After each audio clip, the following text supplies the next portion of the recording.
I started writing when I was pretty young because I'd always loved reading. My writing career, I'd say, started with reading. I remember this very vividly. I was in the 7th grade and I remember flipping the page and I remember reading that book. And at that time, I knew immediately that's what I wanted to do. I began my writing career in my backyard as a kid playing make-believe. I remember as a kid, I would take picture books and I couldn't read, and I would just sit in front of my brothers and sisters and just make up a fantastic story.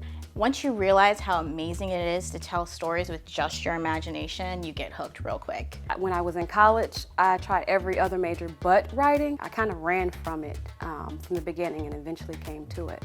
I knew from that point onward, I would forever go on to create meaningful stories and to develop and hone into my craft and write forever. And that's what I wanted to do. I don't know how to explain why I love to write. I just know that it's something I have to do. It's part of my purpose as a human being on this planet.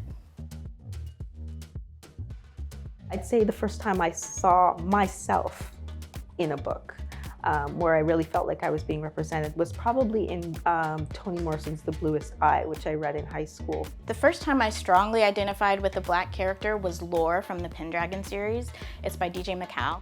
The first time I ever saw a Black character in a book, at least that I remember, was in Jacqueline Woodson's book After Tupac and Dee Foster. The way she experiences life, the way she thinks about herself and the way other people thought about her was familiar to me as a young dark-skinned girl growing up. It wasn't until I read I Know Why the Caged Bird Sings by Maya Angelou that I actually saw the depth that a Black character could have.